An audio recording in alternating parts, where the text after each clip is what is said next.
Skrivili svoj servis in podal kupone za popust, ki so slavna finke čokoladice, pa Mariborski vodovod, lekarni Maribor, Domno Poljevo, Vapoteo, Marija, Šotiček SP in pa Radenska.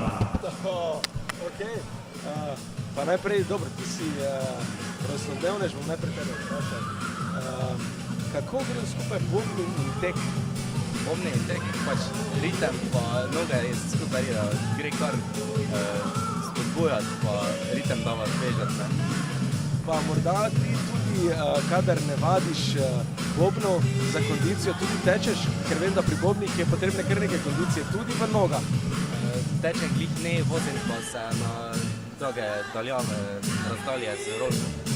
Se pravi, šport in bobni oziroma šport in glasba gre sta z roko v roki. Sliši skupaj sploh bobne, ki je tudi fizično zahteva nekaj. Torej, kdaj bomo pa lahko vas videli na mesto za bobni na štartu teka 10-kilometrske trase? Ja, se to ni toliko problem, samo moramo vloge zamenjati, ne. Veš, težko bomo pa laufali z bobnom, ne. In da zaenkrat smo v vlogi bobnarjev, spodbujamo tekače, mogoče na katerem drugem teku pa bomo mogoče malo zamenjali, morda. Vaš soimenjak potem za bobni? Dobra ideja, Marka moram še naučiti bobnati, ja, ker zagotovo bi bila dobra situacija to, ne. Pravi, torej, letos je tretji tek pod Pohorjem, četrti tek pod Pohorjem lahko pričakujemo v obrnjenih vlogah. Stavimo izziv. Kako pa sicer gledate na šport, glede na to, da ste prišli danes sem, predvidevam, da podpirate takšne dogodke? Ja, praktično mi z ekipom Sokijeve bobnarske šole zadnje čase ogromno sodelujemo na različnih športnih prireditvah, tekmah, kot recimo odbojka, teki, takšni, drugačni, dobrodelni, športni, kakorkoli. In je v bistvu smo ugotovili, da to zelo lepo pride, ambient je, živo je glasba, sproti prilagajaš, tudi dviguješ vzdušje in tako naprej. Super, tako da ne sami ti. No, to se bi hotel vprašati.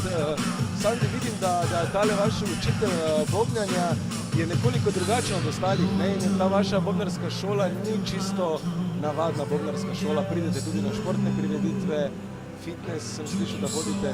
Kako to komentirate? Ja, mi res delamo različne stvari, to je zelo zabavno. Jaz mislim, da vsi, ki so do zdaj prišli v bobnarsko šolo Sokija, so prišli z nasmehom in bojo ostali z nasmehom, ker je res zabavno, dosti delamo, dosti različnega. Prireditve se dogajajo v šoli sami, hodimo marsikam, od tekm do raznih nastopov, podpiramo Slovence, v glavnem, ogromno. Pa na koncu smo že dobrodelni, ne? Ja, pa še to je, največ je pa tega.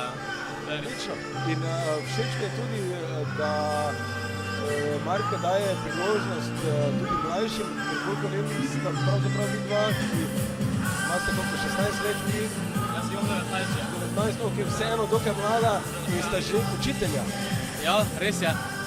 Marko si je nekako zamislil, da bo svojo šolo oblikoval tako, da bo učitelji v bistvu njegovi bivši učenci, oziroma tudi zdajšnji še zaenkrat, ne.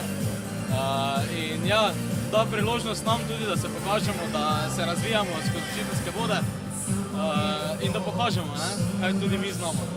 Vidim, da je v bistvu tukaj ogromno medsebojnega zaupanja. Ja, ogromno, dosti sodelujemo, dosti nam zaupa Soki in mislim, da se mu dobro pokažemo. Gospodič Sandi, bomo torej Sani, bomo torej drugo leto na četrtem teku pod Pohorjem videli tudi tebe teči in ne igrati bobnov? Jaz mislim, da če tečemo samo skupaj. Mislim, da ne bo, tako da mi smo Imamo še 3 učitelje, ne, imamo še Simona, pa imamo še Mihaela, pa imamo še Niko, ne. Vsem pa otrokom, ki so že odrekli hrenovke so kuhane, pohorski krister je kuhane, pripravljen. Bobnarji bodo pa naši Enako je za smutje, tako da vsi otroci, ki že imajo pridite tukaj na hrenovke, kečap, majoneza, zenf, vse je na voljo, Seveda. Evo, pridite in Jaz še mičkeno ne vem bolj za prevzamite svoje oba, ko bo glasbeno malice, še blizu športa. tisti, ki ste torej že odtekli svoje delo, da so pravili, vabljeni otroci seveda na... Evo hrenovke, tukaj, evo, tukaj. In znamo. Jaz mislim, da z boljšimi besedami ne moramo zaključiti. Hvala lepa.